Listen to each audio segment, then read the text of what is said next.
오늘은 신영증권 이야기 한번 제대로 해보겠습니다. 요즘 증권주들 움직임이 심상치 않죠. 거래대금이 살아나는 날에는 같이 튀고 조용한 날에는 또 묵묵히 제자리. 그런데 그 안에서도 색깔이 다른 증권사가 있습니다. 바로 신영증권입니다. 많은 분들이 증권주 하면 키움, 미래에셋, 한국금융지주 이런 대형사부터 떠올리는데요. 신영증권은 조금 결이 다릅니다.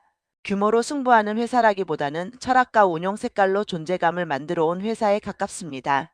먼저 사업 구조부터 간단히 보겠습니다. 신영증권은 브로커리지 비중이 아주 큰 회사는 아닙니다.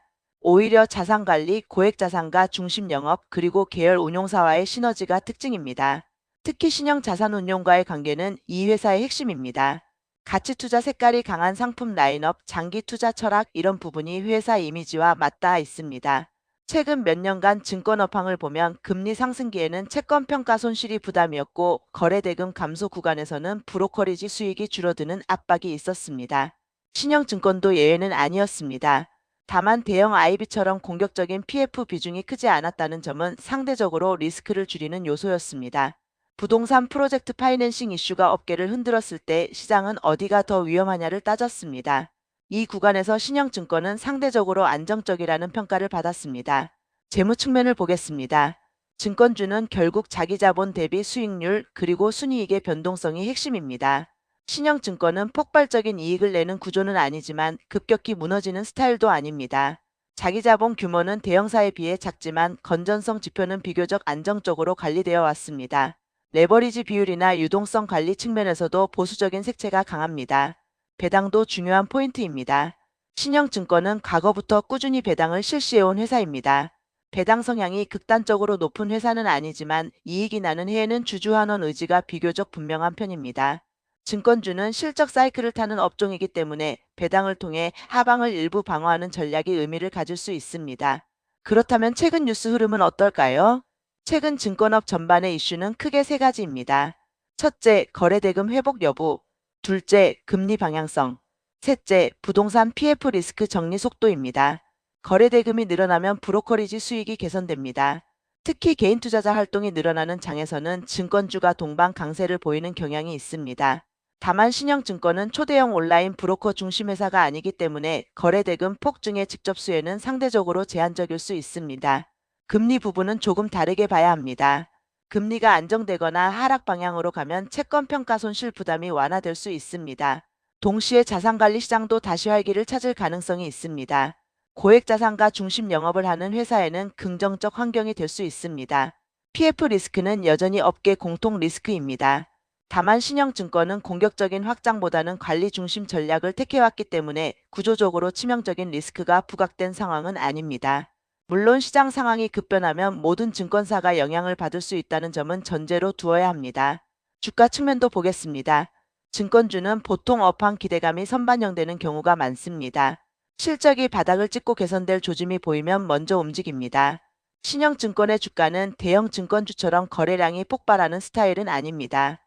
유동성이 상대적으로 얇기 때문에 급등락이 과장되어 보일 수 있습니다. 이 점은 장점이자 단점입니다.